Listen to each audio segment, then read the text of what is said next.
26페이지.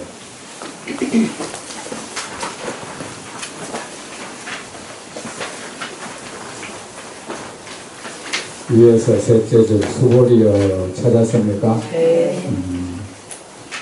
거기서부터 27페이지. 위에서 둘, 넷, 여섯, 일곱, 부르리라 찾았습니까? 네. 그것까지 읽겠습니다. 수고리여 예를 들면 사람의 몸이 크다고 한석과 같다. 수고리가 말씀을 드렸습니다. 세존이시여 여래께서 사람의 몸이 크다고 말씀하신 것은 참으로 존재하는 것으로서의 큰 몸이 아닙니다. 그러므로 가명으로 큰 몸이라고 말씀하셨습니다. 수고리여 보살이 또한 이와 같아서 자신이 한량없는 중생을 고통에서 벗어나게 한다는 말을 한다면 보살이라고 부를 수 없다. 까닭이 무엇인가. 수고리여 보살이라는 이름의 존재가 참으로 있는 것이 아니다. 이러한 까닭으로 열애가 모든 존재는 실체가 없다고 말하였다. 수고리여 만약 보살이 자신이 부처의 세계를 장엄한다고 말을 한다면 그는 보살이라고 부를 수 없다. 까닭이 무엇인가. 부처의 세계를 장엄한다고 열애가 말한 것은 참으로 존재하는 것으로서 장엄이 아니다. 그러므로 가명으로 장엄이라고 말하였다. 수고리여 만약 보살이 존재의 실체가 없음을 명확히 깨닫는다면 열애는 그를 참된 보살이라고 부르리요.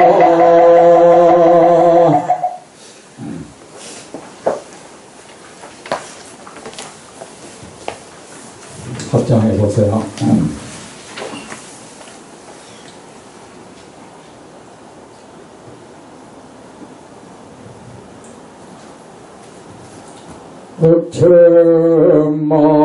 억천만급에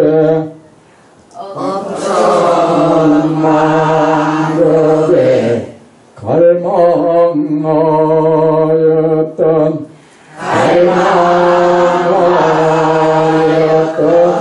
부처님의 가르침 부처님의 가르침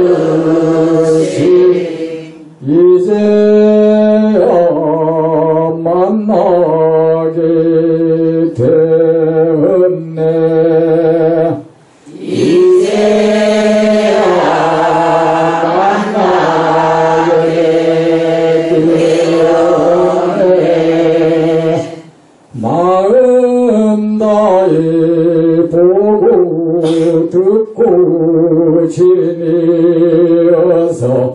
마음 다해 보고 듣고 지니어서 부처님의 참된 뜻 부처님의 참된 뜻 반드시 깨달으리라.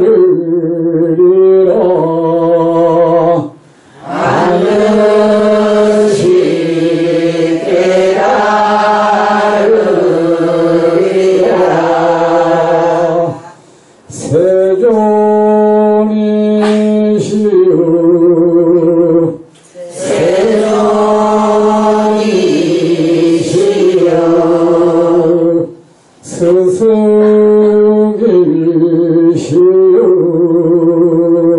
스승이시여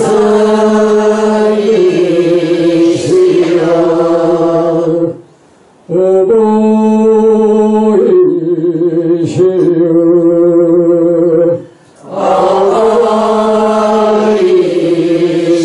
어버이시여 이중생을 사랑하시고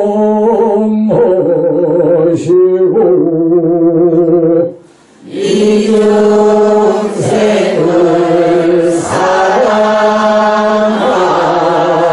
사랑하시고 가엾게 여기시어 가볍게 여기시어 고배로운 가르침을 고배로운 가르침을 베풀어 주옵소서. 베풀어 주옵소서. 마른 땅에 담배를 받아들이듯이 마른 땅에 담비를 받아들이듯이 깨끗한 무명천이 깨끗한 무명천이 물감을 받아들이듯이 물감을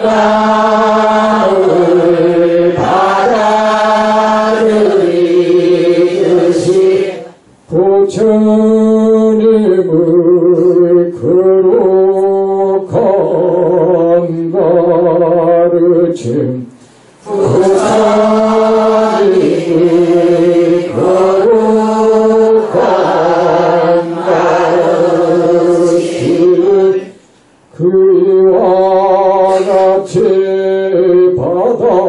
받아들여 이와 같이 받아들여 저의 삶의 저의 삶을 피와 살이 피와 살이 되게 하겠나이다.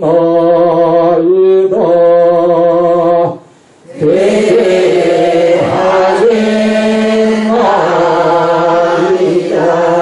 하겠나이다. 진실로 그렇게 말했죠? 네.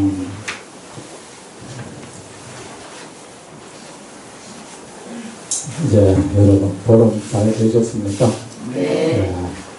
오늘 기쁜 마음으로 오셨습니까? 네. 오늘 또 제 부처님 말씀 잘 듣고 내 삶을 정화하고 복되게 해야겠다고 그런 마음을 가지고 왔습니까? 네. 네. 그렇게 하십시오. 마음을 똑바로 세우세요. 기울어진 항아리에는 물을 담을 수가 없습니다. 기울어진 넘어진 그릇에는 음식을 담을 수가 없습니다. 부처님의 공덕의 수, 감로법수를 받아들일 준비를 하십시오. 부처님의 감로법식을 여러분 존재의 그릇에 담을 준비를 하십시오. 하겠습니까? 네. 저를 보십시오. 얼마 전에 선거를 했죠. 네. 여러분이 찍어준 사람 당선됐습니까? 네. 여러분이 저 사람 떨어졌으면 좋겠다 싶은 사람 떨어졌습니까? 아니요.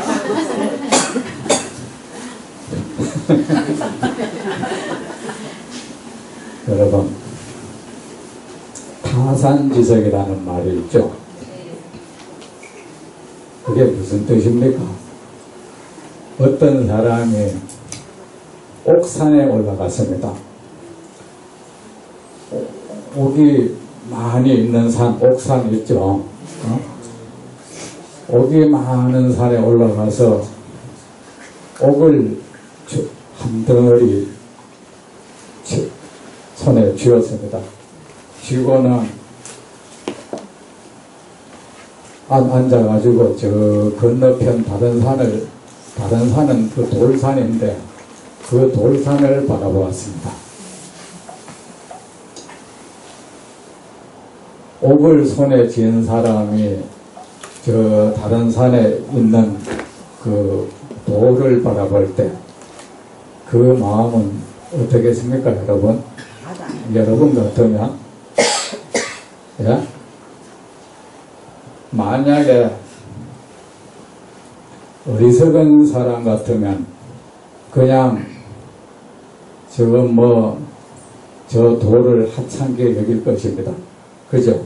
저런 거는 줘도 안 가죠. 저 산에는 가라 해도 안 가. 지혜로운 사람이라면 그 산에 돌을 가지고 와서 자기 옥을 아름답게 다듬을 생각을 할 겁니다. 맞죠? 아무리 옥이라도 돌의 힘을 빌려서 아름답게 다듬지 않으면 그것은 그냥 옥덩어리일 뿐이죠. 그거는 보석이 되기가 어렵죠. 보석으로서의 가치를 지니길 수가 없게 되어버리죠. 그렇죠? 그래서 옥을 캔 사람이 저쪽 산에 있는 돌산에 있는 돌을 가져다가 자기가 캔 옥을 다듬어서 그 가치를 높인다. 이게 타산지석이란 뜻이잖아. 그시죠? 알고 계셨죠? 그죠? 이게 원래 이 말은 중국 그 시경이라는 책에 이런 말이 나와요.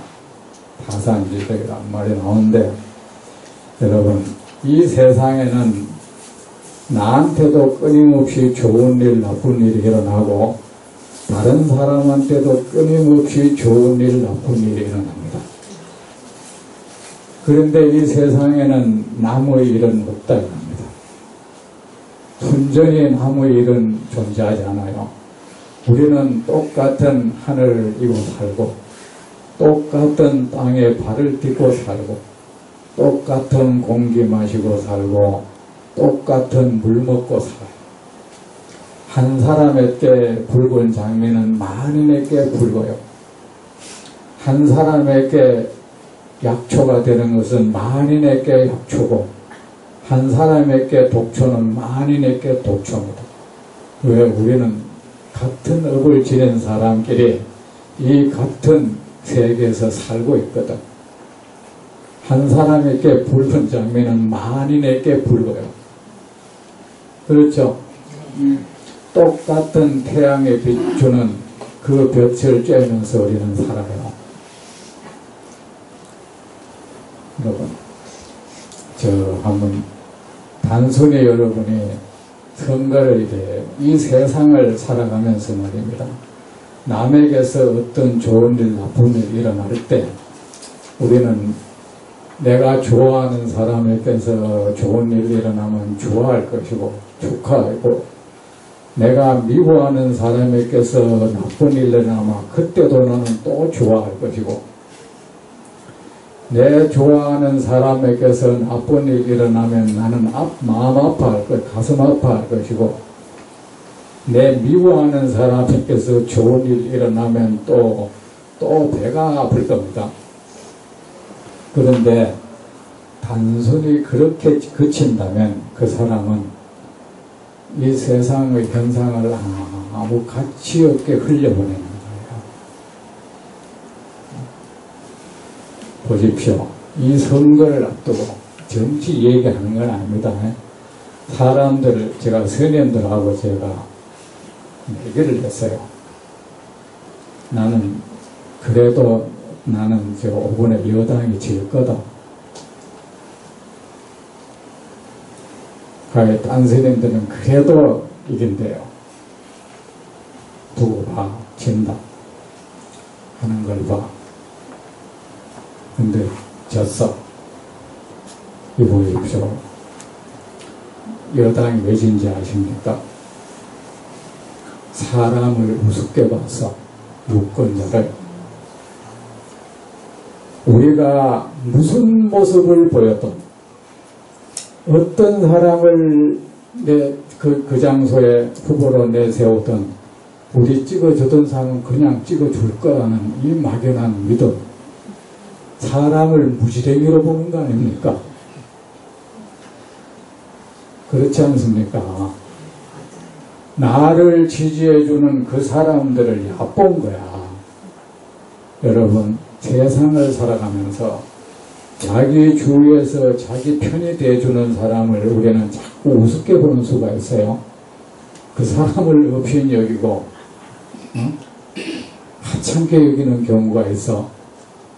그 사람에 대해서 두려움을 가질 줄 알아야 돼. 나를 지지해주는 사람. 그런데 물론 이들은 우리는 얕보지 않았다고 말할 겁니다. 아닙니다. 어떤 사람이라도 이 사람들은 여전히 찍어줄 것이라는 그 생각이 그 사람을 바보로 본 겁니다. 아무 생각도 없는 사람, 무지랭이. 저 사람들도 자기 생각을 할 줄 알고 옳고 그름을 판단할 줄 안다면 그런 사람이라고 인정했다면 그래 하지 않을 겁니다. 그동안에 저 야당은 보세요. 밖에서 새로운 사람 영입해가지고 여러분 내가 이전의 우리가 아닙니다. 이런 식으로 그것이 물론 뭐 일시적인 방편이든 어쨌든 몰라도 그거는 모르겠고 이전의 우리가 아닙니다. 우리를 찍어주세요. 그들은 정말로 유권자를 두려워할 줄 알았고 공을 들였어요. 당연한 결과예요. 이 세상은. 여러분, 우리가 이 세상을 살아가면 나무 일 없다고 했죠. 그죠? 우리는요, 반드시 내가 사람 무시하면 안 된다고 했죠. 사람 가볍게 여기면 안 된다고 했죠. 이 세상에 내가 가볍게 여겨도 될 사람은 단 한 명도 없습니다. 내가 무시해도 될 만한 사람은 이 세상에 단 한 명도 없습니다. 그리고 내가 어떤 사람에 대해서 얕보는 마음이 생기고 대수롭지 않게 보는 마음이 생기면은 그 사람한테 무슨 일 당할 때가 된 거예요. 아셨죠? 네. 우리는 늘 얕보고 무시했던 사람, 대수롭지 하찮게 여겼던 사람한테 늘 일을 당해요.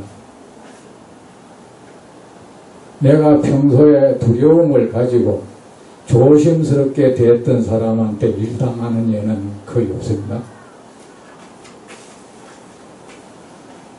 여러분, 이 주위를 돌아보세요. 맞죠? 그죠? 옛말에도 속일 수 없는 것이 하늘이고 업신여길 수 없는 것이 사람이라고 했어. 사람들은 걸핏하면 그 사람 속을 알지도 못하면서 지위가 낮고 이라 하면 저 사람은 마치 내가 생각하는 것 절반도 못 생각하는 사람처럼 여기고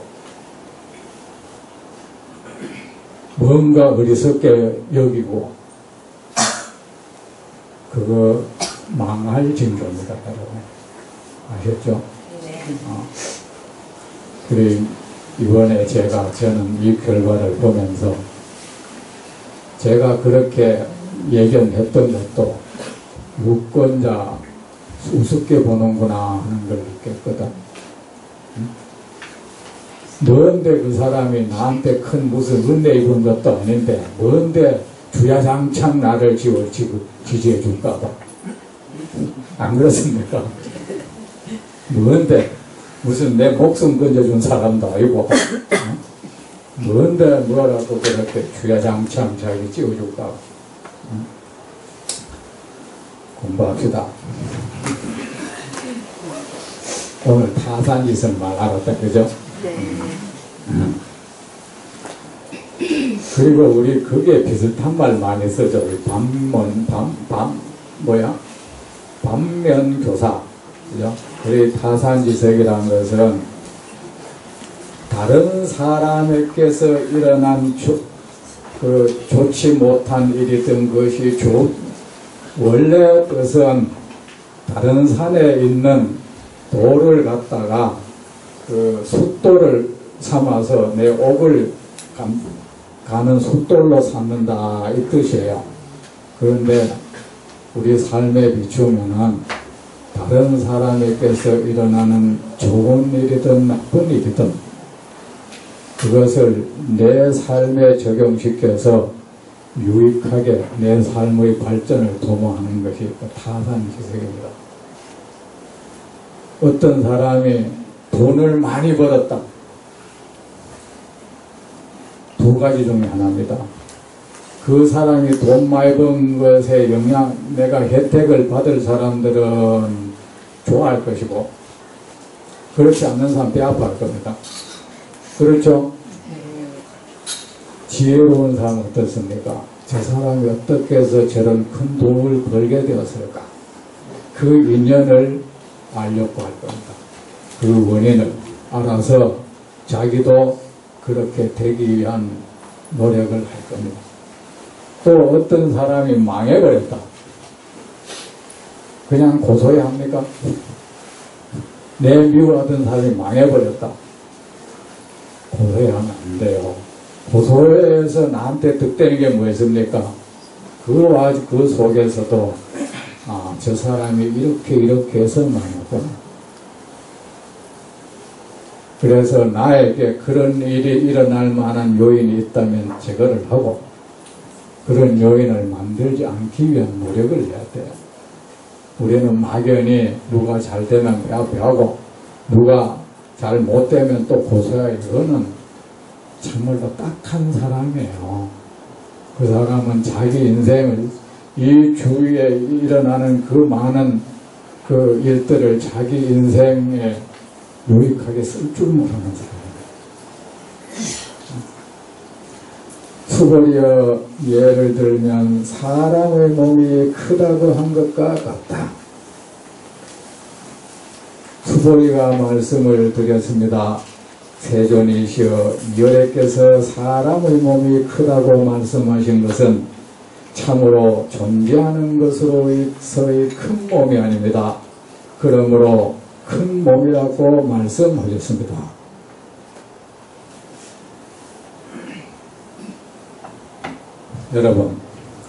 여러분이 어떤 사람을 두고 저 사람 참 큰 사람이다 할 때는 어떤 사람입니까? 그냥 키가 큰 사람입니까? 몸무게 많이 나간 사람입니까? 아니죠? 저 사람은 대인이다. 큰 사람이다. 위대한 사람이다. 큰 인물이다. 이럴 때 뭘 뜻합니까? 그 사람의 가진 덕이 크든지 지혜가 크든지 어쨌든 좋은 것들을 원만하게 잘 갖춘 사람을 우리는 큰 사람이라고 하죠. 그죠?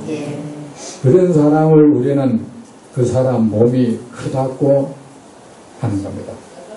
그냥 사람의 몸만 볼 줄 안다면은 그냥 키가 크든지 몸무게가 많이 나가든지 하면 큰 사람이라고 하겠지만 부처님이 뭐 그런 사람을 큰 사람이라고 말할 이야기가 있겠습니까? 덕을 갖추고 덕과 지혜를 갖춘 사람을 부처님은 몸이 큰 사람이라고 말씀하시는 겁니다. 수보리여 예를 들면 사람의 몸이 크다고 한 것과 같다. 이 말씀 뭡니까? 이 앞에서 부처님은 깨달음이라고 완전한 깨달음이라는 이름을 가진 그 어떤 존재도 없다. 또 그 깨달음을 얻은 자라고 말할 수 있는 그 어떤 존재도 없다. 이런 말씀을 해왔죠. 행복이라고 이름할 만한 그 어떤 것도 없고, 제가 이런 말을 할 때는 부처님께서 어떤 말을 할 때는요, 그냥 하는 게 아니고 어떤 말씀을 딱 꺼낼 때는 중생들은 이름을 가진 모든 존재에 구속되어 살잖아. 그렇죠? 네. 구속되었다는 것은 그것을 집착을 하고 있다는 것. 집착을 하든 애착을 하든 좋아하든 싫어하든 어쨌든 그런 마음은 거기에 매달려 있다는 거 아닙니까? 그 모든 것이 그의 굴레가 되어 있다는 겁니다. 그의 짐이 되어 있고, 우리 앞에서 부처님께서 행복 그대여 대진이여 어떻게 생각하는가, 행복이라는 것을, 이럴 때는 부처님께서는 저를 행복이라는 그 허상으로부터, 그 굴레로부터 나를 벗겨주려고 그러시는 겁니다.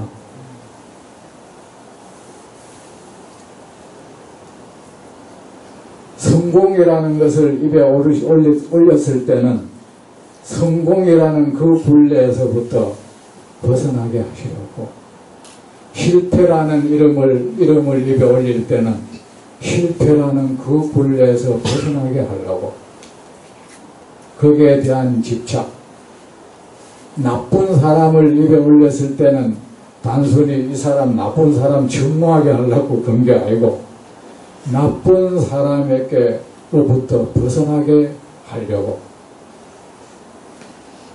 사람을 증오한다는 것은 그 사람으로부터 계속 폐해를 입고 있는 중이죠. 맞죠? 우리는 아직도 일제 압박의 피해를 계속 연장해 가잖아요. 그렇죠? 그게 지난 지가 됐는데 우리 스스로 계속 그걸 연장시켜가고 확대시켜가죠. 그 피해 규모를, 피해 범위를 확대시키고 피해 규모도 계속 키워가고 줄여가고 있지 않아요. 그걸 기간을 계속 연장시켜가고 있어, 우리 스스로가 지금. 그걸 그렇게 하는 걸 우리 중생 정서로 애국이라고 말해요. 진짜 그게 애국인지.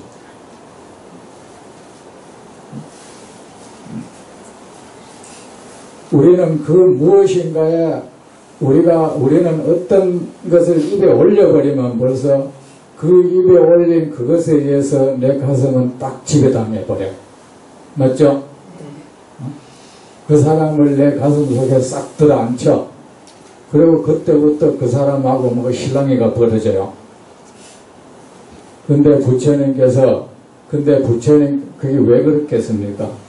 우리는 내가 말하는 그 세상의 모든 존재, 내 생각에 들어오는 그 모든 존재,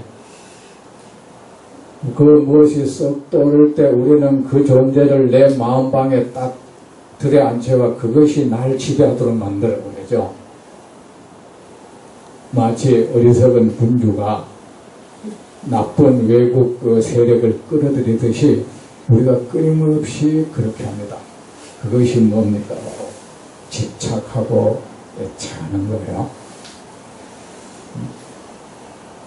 내가 끌어들여 놓고는 그것에 의해서 계속 고통을 받아요. 지배를 받아.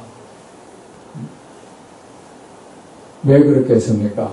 그 모든 존재가 우리가 행복이라는 말을 해놓고는 그만 행복이라는 말을 입에 올리면서부터 나는 불행해지기 시작해. 나는 서서히 배고픈 거지가 되어가기 시작하고 있어. 그렇죠?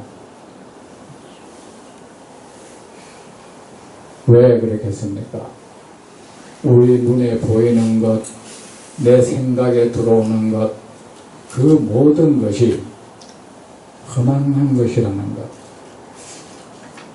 참된 존재가 아니라는 것, 사실은 존재하지 않는 것이라는 것, 흙개비 같은 것이라는 것, 환영 같은 것이라는 것, 구름 같은 것이라는 것, 거짓된 존재라는 것, 무상하다는 무상한 것이라는 것, 그거를 명확히 모르거든. 명확히 몰라서 우리는 좋은 의미를 지닌 것이라도 일단 붙들고 있으면 짐이 되고 그것이 나를 괴롭혀요. 우리 부처님께서 사람의 앞에서 부처님 앞에서 모든 것 그랬죠. 부처님께서는 금강경 이 지혜의 완성에서는 그렇습니다. 깨달음이라는 이름을 이 말씀을 부처님께서 올렸을 때는 깨달음이라는 것도 필경에는 거짓된 것이다. 거기 갇히지 말라. 거기에 현혹되지 말라. 번뇌라는 것을 입에 올릴 때는 번뇌라는 것도 필경에는 실제로는 없는 것이다. 거기 현혹되지 말라. 은혜와 원수도 그렇고 행복이니 불행이라는 것도 역시 그러하다. 세상은 모든 것이 그러하다. 그래 앞에서 모든 것이 실체가 없다고 했죠. 그런데 모든 것이 실체가 없다면 또 그 모든 것이 또 내 의식을 지배합니다. 그죠? 그래서 부처님이 가명으로 모든 것이라고 하셨고 또 부처님께서 덕과 지혜가 아주 큰 사람이라고 말할 때도 역시 그 덕이라는 것, 지혜라는 것, 또 그것을 소유하고 있는 사람이라는 것, 허상이다. 거기 갇히지 말라. 수보리가 말씀을 드렸습니다. 세존이시여 열애께서 사람의 몸이 크다고 말씀하신 것은 참으로 존재하는 것으로서의 큰 몸이 아닙니다. 그러므로 가명으로 큰 몸이라고 말씀하셨습니다. 덕이 큰 사람, 지혜가 큰 사람, 또 역시 마찬가지다.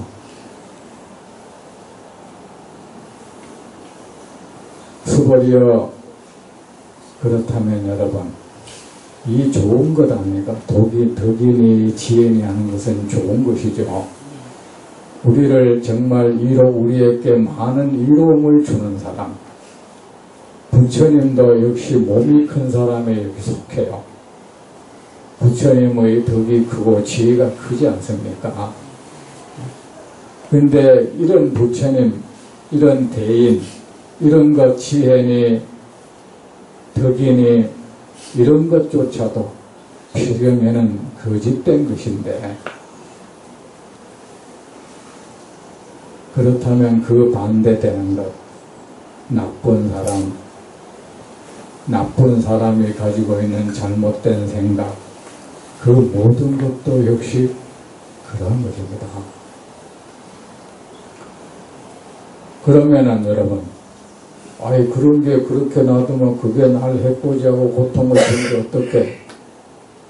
여러분, 아무리 불이 치성하게 산을 태워도 내가 그 불길에 휩쓸리지 않으면 나는 고통 안 받죠. 그죠? 아무리 홍수가 나서 물이 거칠게 강물을 소용돌이 치면서 강을 덮쳐 지나가도 내가 휩쓸리지 않으면 나한테는 홍수가 아니에요. 우리가 이 세상의 그 어떤 나쁜 사람이 있다 해도 어떤 재앙이 있다 해도 거기에 내가 휩쓸리지 않는다면 예를 들어서 저 돌산이 바람이 아무리 불어도 저 바위산은 끄떡 안 합니다. 그 바위산한테는 그건 태풍도 아니고 아무것도 아닌 겁니다. 하지만 뿌리 약한 이 나무가 있습니다. 그 나무는 그 태풍에 휩쓸려가 그냥 나가 떨어져 죽어버립니다. 그 약한 나무에게는 그는 태풍인 겁니다. 어떤 견고한 쇠가 있어서 나무도 그렇습니다. 나무가 뿌리를 굳건히 내려서 비바람을 맞아도 끄떡하지 않는 나무가 있다면 아무리 비바람이 쳐도 그 나무에게는 재앙이 아닌 것이죠. 다만 그 뿌리가 깊이 내리지 못하고 온전히 자라지 못한 나무에게는 그 비바람은 재앙이 되버리겠죠. 우리 역시 그러합니다. 우리가 참으로 말입니다. 세상의 모든 것은 험한 것이다. 좋은 것도 나쁜 것도, 행복도 불행도, 성공이라는 것도 실패라는 것도, 그 무엇을 가졌다는 것도 갖지 못했다는 것도, 귀한 것, 천한 것, 이 모든 것이 이익을 본다, 손해를 본다는 것, 그 모든 것이 필경에는 환영 같은 현상이다.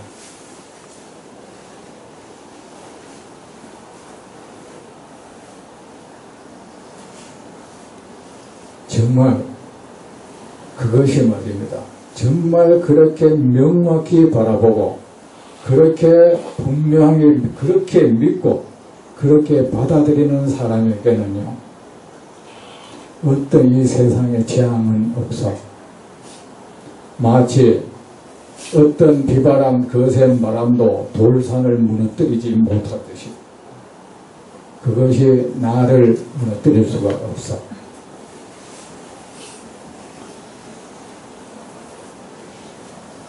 굳건한 고목이 여전히 꽃을 피우듯이 나도 여전히 웃음꽃, 평온의 꽃을 피웁니다.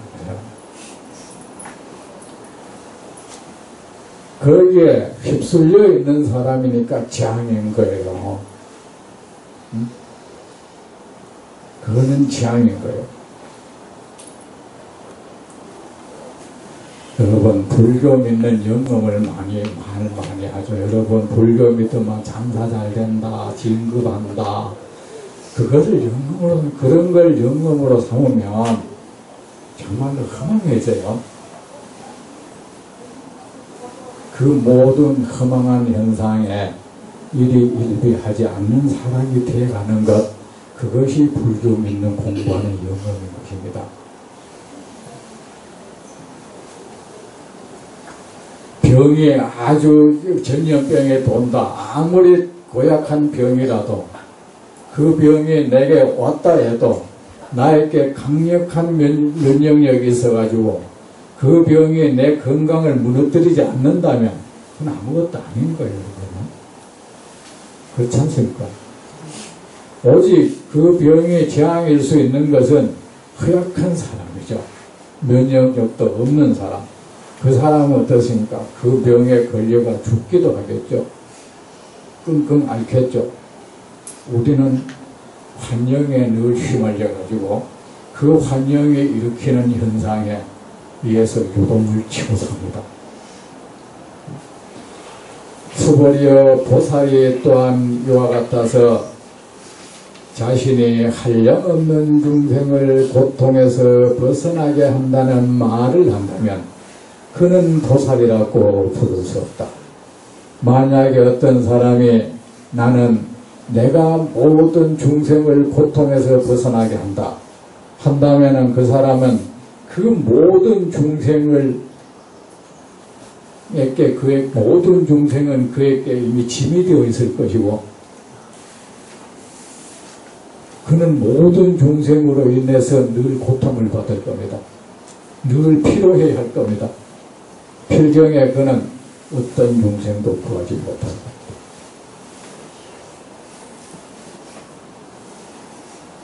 내가 어떤 아이를 업어다 주려면 그 아이의 몸무게를 내가 이길 수 있어야죠. 내가 조금 그 아이의 몸무게를 이길 수 없는데 그 아이가 배가 아파서 쓰러졌다. 내가 그 아이를 업고 병원에 갈 수가 없잖아요. 그죠? 옛날에는 이 채독 산에 가면은 이 대추 생거 이런 거 있잖아요. 옛날에 산에 가면은 이래 복숭아도 여러 막 동글동글한 거 조그만 거 있죠. 그런 거 대추 시퍼런 거 그런 게 많아서 그런 거 먹고 옛날에 사람 배탈 나고 심지어 죽기도 했습니다. 죽기도 해가 옛날에는 방학만 하면은 주의사항 그런 거 과일 아닌 거 따먹지 마라 큰 걸 먹으면 토하기도 하고 배가 아프잖아요. 그렇죠? 우리 고종사촌 형이 있었는데 산에 가서 대추를 따먹고 배가 이래 안 되나 없는다. 아버지가 고종사촌 형이 그때 이미 고등학생도 넘어서 업을 수가 없는 거예요. 업고 어떻게 해볼 수가 없는 거야. 그래서 죽었죠. 제 동생도 어릴 때 옛날에 경기란 게 있습니다. 경기에서 죽었죠. 경기 요새 같으면 아무것도 아닌데 그게. 근데 옛날에는 가를 얻고 병원에 가야 되는데 그 밤중에 병원까지 가는데 벌써 2시간 걸려버렸는데 죽어버렸죠. 그래가 제가 막내가 되어버렸죠. 그런데 아이를 자식을 잃은 부모의 슬픔은 가늠이 안 돼요. 부모를 잃은 자식의 슬픔은 49제 되기 전에 벌써 다 웃고 재산 분배만 잘 됐으면 그걸로 만족해요. 만족하는데 그래서 우리 어머니가 돌아가실 때까지 내 동생이 어디 묻혀 있는지 몰랐어. 우리 할머니가 안 가르쳐줘 버렸어. 가르쳐주면 안 되기 때문에 안 가르쳐줘. 자, 우리는 중생을 우리는 어린아이 낳아야 없고 빨리 가야 구해줄 수가 있잖아. 왜? 어린아이 몸무게를 나는 충분히 이길 수 있으니까. 우리가 어떤 중생을 정말 구제하고자 한다면 어떤 중생이 슬픔에 잠겨 있다, 아픔에 잠겨 있다, 분노에 막 휩싸여 있다, 그걸 고통스러워하는 중생이 있다면 그 중생을 그 고통에서 벗어나게 할 수 있는 사람은 누구냐? 그가 가지고 있는 그 고통을 내가 아무렇지도 않게 그 고통에 침범당하지 않은 사람이라야 그를 거기서 벗어나게 할 수가 있어요.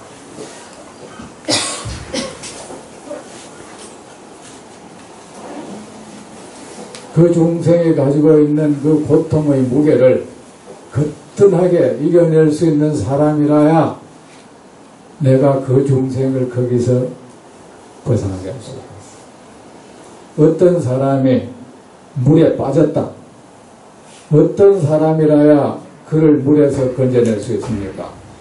물이 막 소용돌이 치면 그 소용돌이 치는 물에 휩쓸리지 않는 사람이라야 그 아이를 건져낼 수가 있죠.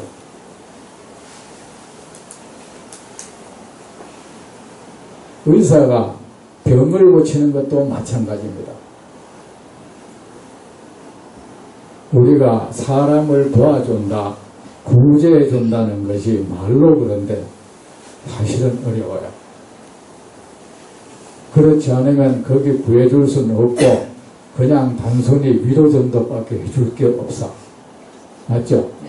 그러니까 어떻습니까? 여러분 또 경험하죠.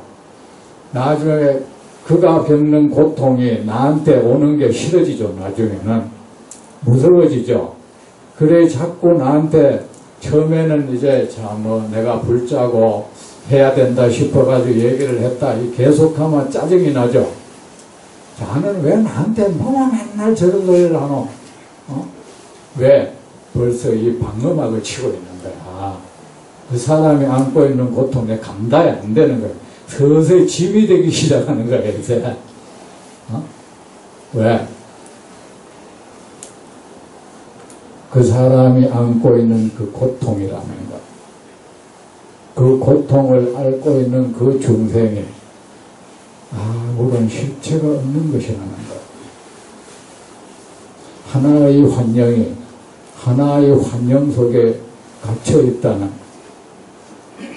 그 이치를 명확히 모르고 있는 거예요. 이런 것들이 냉정하게 느껴지기도 하겠지만은 말입니다. 이런 겁니다.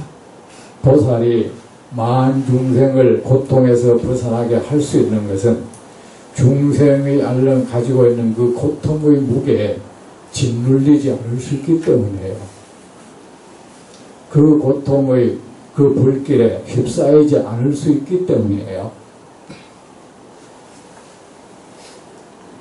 그 고통, 그것이 환영이라는 것을 명확히 알고 있기 때문이에요. 자, 만약 보살이 대비 중생이다. 중생이 앓는 병은 같이 앓는다. 정말 같이 알아버린다면 어떻게 그를 구제할 수가 있겠어? 자, 보세요. 어떤 사람이 슬픔에 쌓여 있다. 여러분 앞에 와서 자기 슬픔을 토로한다. 그러면 참여는 이래 하죠. 슬퍼하지 마. 내가 해줄게. 한데 그게 계속 쌓이면 그 사람 싫어지죠, 이제. 저 사람하고 있으면, 내가 이게 이상해져 봐. 왜 그렇게 했습니까? 그 사람이 안고 있는 슬픔이라는 것, 필경에는 환영이 일으키는 현상이라는 걸 모릅니까? 처음에는 같이 울어준다고 하죠. 그거 몇 번만 반복해버리면은 그렇게 도저히 할 수가 없어. 지쳐버려요.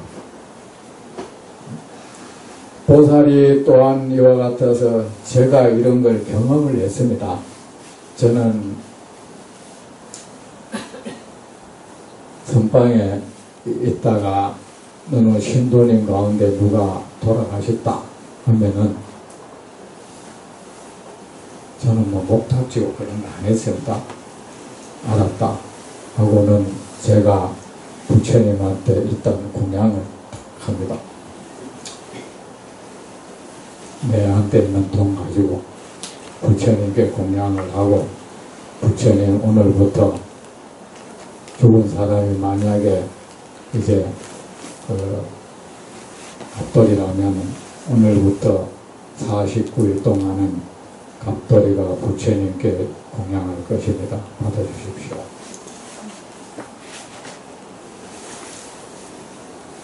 이렇게 합니다. 그렇게 하고 대중 그 선방의 스님들한테도 공양을 합니다. 이 공양은 죽은 누가 대중 스님께 공양하는 겁니다. 그리고 내 혼자 법당에 가서 좌선을 해요. 옆에 자복을 하나 깔아놔요. 죽은 사람 물려와서 나하고 같이 앉아서 참선하자. 앉아서 저는 끝없이 법문을 합니다. 그에게 계속 법문을 하는데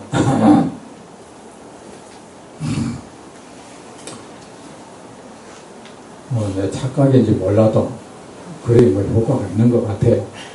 그런데 우리 어머니가 돌아가셨을 때 말이에요. 제가 그렇게 할 때는 제 가슴을 점검을 해요. 그 사람이 죽음에 대해서 내 가슴에 어떤 동요가 없는가? 내가 평온한가? 평온해야 그 사람을 내 가슴에 안을 수가 있잖아. 그러면 내가 만약에 슬픔에 휩싸이고 분노에 휩싸이고 동요한다면 그 사람을 내가 어떻게 도와줄 수가 없는 거야. 어? 내가 지극히 평온해야 하는 겁니다. 그래서 아무개여 내 이 평안한 가슴에 안겨라. 내 가슴 속에서 쉬어라. 이렇게 하는데 어머니가 돌아가셨습니다.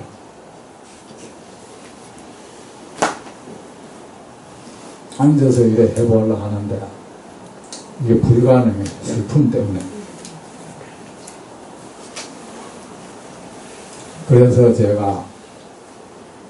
내가 다른 사람은 도와줄 수가 있는데 왜 우리 엄마한테는 아무 도움을 못 줘? 정말 한스럽습니다. 정작 나를 낳아주시고 길러주신 이 부모님한테는 내가 아무런 도움도 줄 수 없는 사람이고 그냥 이렇게 중생이구나. 전혀 도움을 못 드렸습니다. 그래서 49일 될 때는 내가 할 수가 없어가지고 내 도방 보고 연불 좀 해달라고.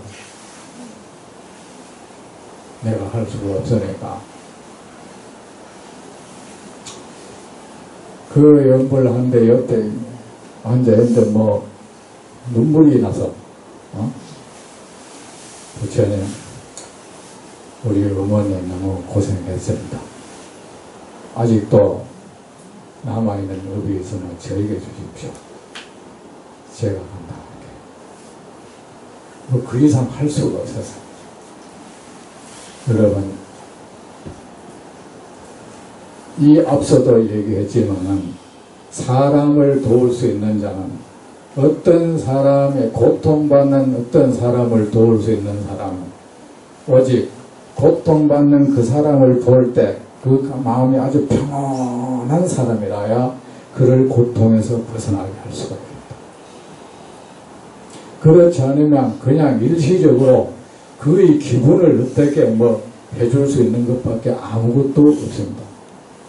사람을 구제한다는 것 얼마나 어려운 것인지, 사람을 아픔, 슬픔에서 벗어나게 해준다는 것 그게 얼마나 어려운 것인지 여러분도 그의 정말 보살행이란 무엇입니까? 만 중생을 고통에서 벗어나게 해주는 거야. 그 여러분도 일단 여러분 스스로가 세상의 모든 이 환영, 세상은 모든 것이 환영이라는 이 사실을 정확히 인식하고 되풀이해서 인식해야 돼요. 인식하고 그래서 그 가슴에 이 세상 어떤 것을 보더라도 내 마음의 평온이 흔들리지 않는 그 평온을 얻었을 때 비로소 여러분은 누군가를 도와줄 수 있는 사람이 되는 겁니다. 그렇지 않고서는 그 자신이 그냥 그 사람에게 덮쳐버릴 사람이야. 수영도 못하는 사람이 물에 빠져 허우적거리는 사람한테 들어가면요, 제가 이래도 인명 그 소중 안전요원 자격이 있잖아. 군에서 내가 땄죠. 아이, 군대에서 때로는 사람이 그 강에 빠져 죽은 사람 이제 건져 올리는 일도 내가 한 적이 있죠.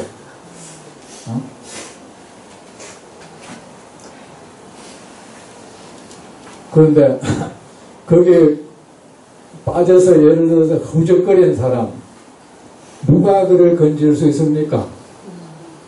허우적거리는 사람은 살고자 하는 이 욕망 하나 때문에 무엇이든지 손에 잡히면 와르르 안아버립니다. 안 놔요.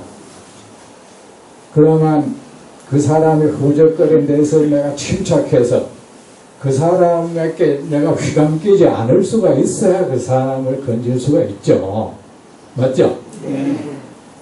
그 사람한테 뭐 휘감기가지고는 이거 안 되는데 그럼 지도 죽는 거지 뭐. 지도 죽고 이제 그 사람도 못 건지는 거죠.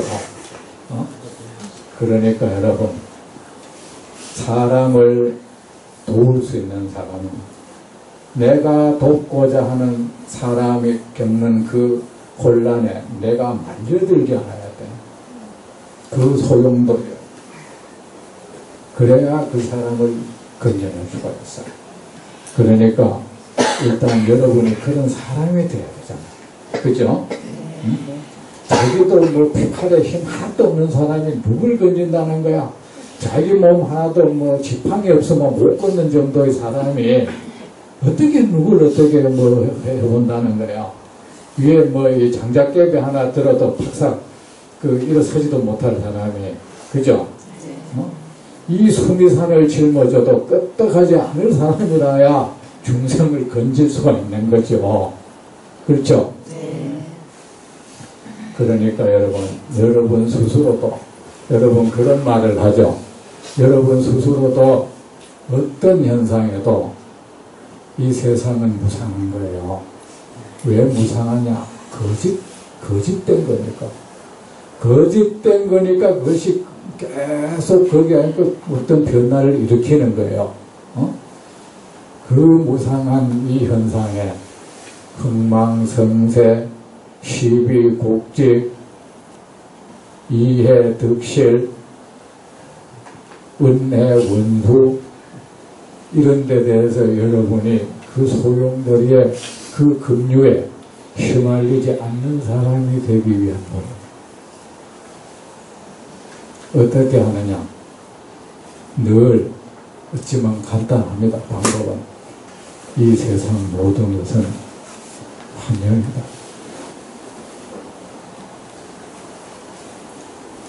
이것을 계속해서 늘 그렇게 바라보고 늘 그렇게 생각하고 늘 그렇게 믿고 늘 그렇게 받아들여야 돼요.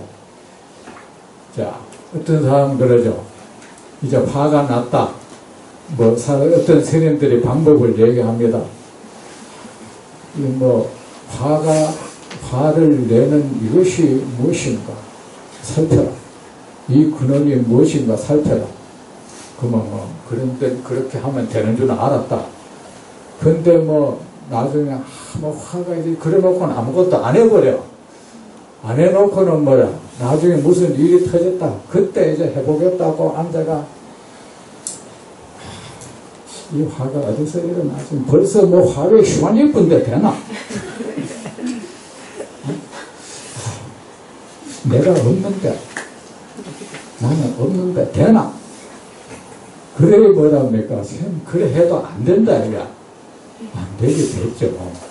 여러분, 훈련되지 않는 건 아무 소용이 없다. 군에 가면은 병사들한테 총은 이렇게 쏠고 포탄이 떨어지면 이렇게 엎드리고 말 듣습니다. 말 들었다고 그 방법 하나 외웠다고 그 사람이 그 방법 안 사람을 바로 전선에 지휘관이 막 내보냅니까? 아니죠. 그 상황 속에서 그렇게 하려면 정말 훈련을 해야죠. 반복해서.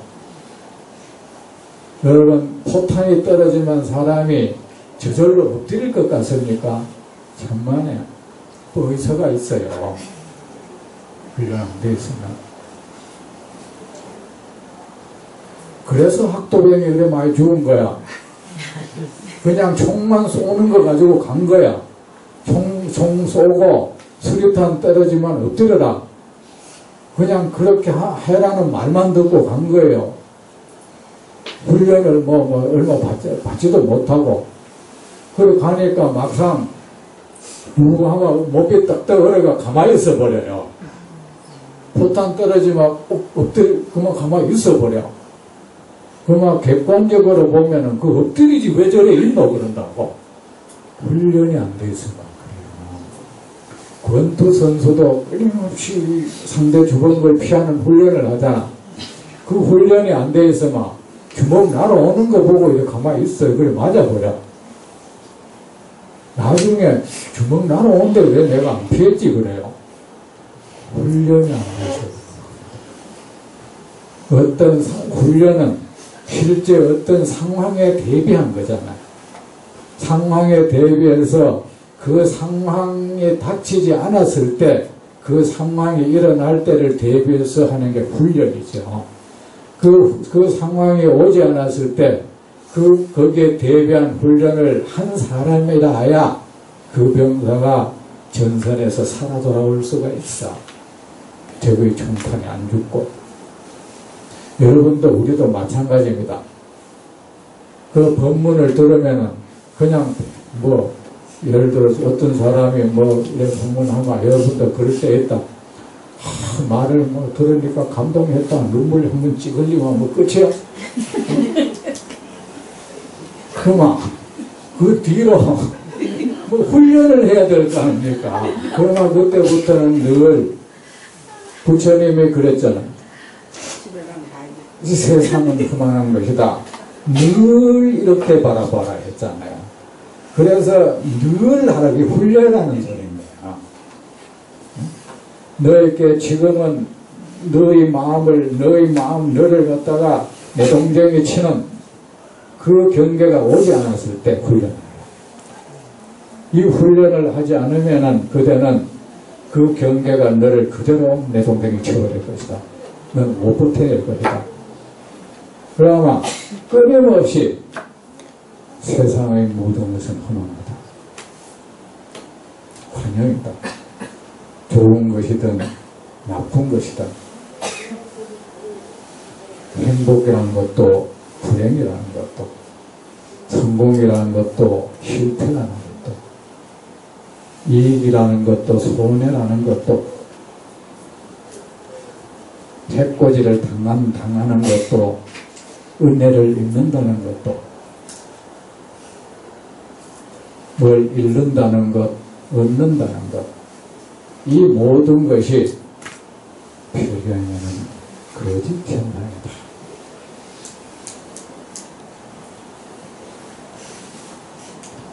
정말 이걸 해야 돼.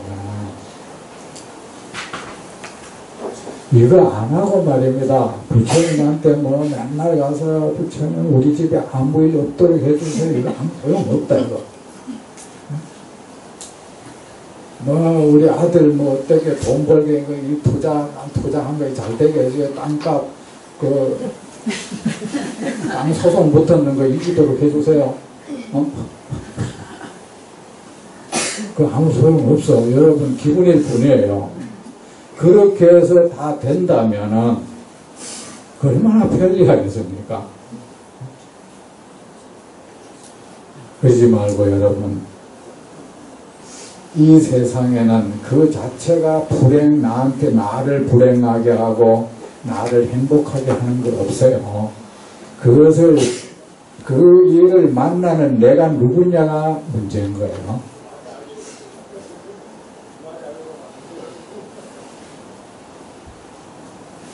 찻잔 보세요.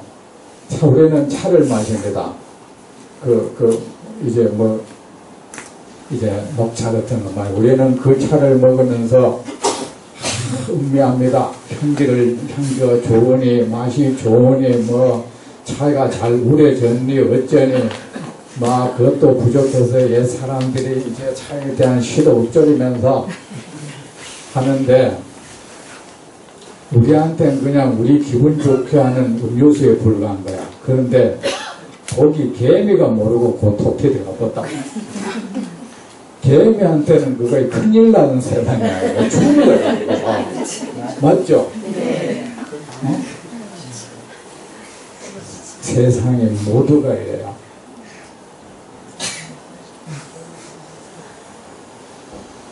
용광로가 있다. 그러면 그 용광로 열기를 이겨내지 못하는 존재에 대해서는 그 용광로는 지향이겠죠. 그런데 그 용광로 속에 사는 또 생물체가 또 있다는 거야. 그에게는 그 용광로는 아주 살기 좋은 이 공간이에요. 이 세상에 여러분 재앙이란 없어. 행복한 경계라는 거 없어. 불행한 경계라는 것은 없어. 단지 그것을 맞이하는 내가 누구냐가 문제인 거예요. 그런데 우리는 이런 게 있어. 어떤 사람이 똑같이 저거는 공통적으로 불행하다. 그거는 우리는 똑같은 시각을 가지고 있거든. 부처님이라면 아무것도 아닌 거예요.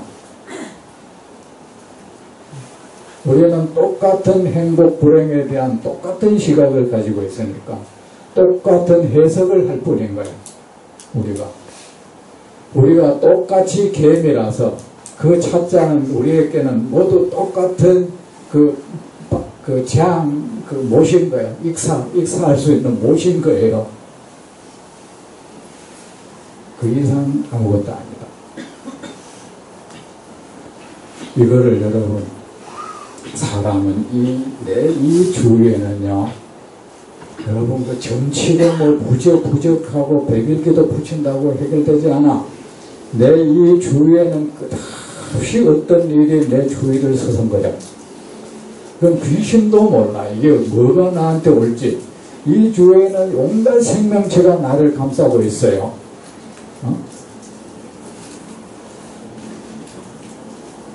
만약에 나라가 강성하면은 오랑캐가 오히려 나를 지켜준다는 말이 있어. 내가 약하면은 아군도 나를 해코지하는 적이 되어버려요. 내 마음이 굳건하면은 사람의 소화력이 아주 왕성한 애에게는 쉰 음식도 그냥 피와 살로 만들어버리잖아요. 그런데 소화기관이 약한 사람의 식중독이 되어버리잖아요. 맞죠? 네. 그렇듯이 문제는 내가 누구냐가 문제인 거야. 아셨죠? 네. 그러니까 맨날 무슨 일 안 생기게 해달라 그러지 말고 나한테 무슨 일이 일어나든 그것이 산들바람이 되도록 저 큰 고목에게는 태풍도 산들바람이잖아요. 그냥 시원하자. 뿌리 약한 나무에게 그거는 재앙이에요. 그게 되기 위해서 늘 이렇게 하세요. 그 일을 닥쳐서 그러지 말고 세상의 모든 일이랑 죽음이라는 것도 마찬가지야. 한 영이 일으키는 현상이다. 그것이 참선이에요. 매일 꼭 절에 가가지고 선복 싹 달아입고 이제 칼같이 달아입고 폼 잡고 앉아있어야 참선이 아니고 이만 꼭 해서 참선이 아니고 참선이 뭡니까? 선이라는 게 뭡니까? 이 몸과 마음을 평온하게 다스리는 걸 선이라고 하는 거야. 탐욕, 분노 이런 것들 있잖아요. 다스리고 일어나는 모든 경계에 대해서 내게 다가오는 그 모든 경계에 대해서 내가 의연할 수 있도록 늘 그 마음이 평온할 수 있도록 그 경계에 내가 휘말려 들지 않도록 힘을 기르는 것이 참다. 그래 하기 위해서 뭡니까? 끊임없이 늘 탐욕을 다스리고 분노, 탐욕, 내가 어떤 탐욕이 일어난다. 이 탐욕은 하나의 허상을 향해서 일어나는 것이다. 그러면 다스려야 돼. 이것은 불길이고 여기에 휩싸이면 끝내는 고통이 온다. 분노가 일어난다. 내가 분노하고 하는 이 대상, 이 분노도 하나의 허상을 향해서, 헛개비를 향해서, 내가 환영을 향해서 지금 분노를 하고 있다. 이 분노의 불길에 휩싸이면 나는 필경에는 고통을 겪는다. 그리고 나로 하여금 탐욕을 일으키게 하고 분노를 일으키게 하고 슬픔을 일으키게 하는 이 모든 것들 사실은 존재하지 않는 것들이다. 그것은 환영이다. 구름 같은 것이다. 내한테 지금 내가 지금 성공이다, 지금 행복하다.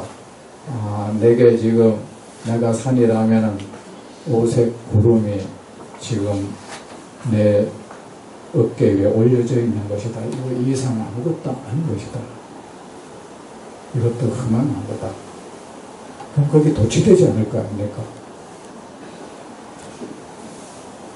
어떤 경계가 살아섰을 때 막 절규하고 몸부림치는 그때까지 거기에 도취되어 살았기 때문이에요. 그 중독되어 있었거든. 알코올 중독자가 술 안주가 발발 떠듯이 우리가 그런 식으로 살고 있어. 온갖 오욕 경계에 중독되어 있거든. 중독되어 있다가 그게 없어져 버리니까 이제 뭡니까? 무슨 금단현상이 일어나는 거야. 우리 모든 삶이 그런 거예요. 꼭 뭐 술, 담배 끊었을 때만 일어나는 게 아니고 내가 중독되어 있었던 거, 도취되어 있던 경계가 없어지면 거기서 오는 걷잡을 수 없는 이 마음 현상이 전부 금단 현상 아닙니까? 여러분이 어떤 재물이 갑자기 무슨 일이 생겨 재물이 날아가 붙다. 그러면 막 그 슬픔이 나를 어때 해볼 수가 없다. 그죠?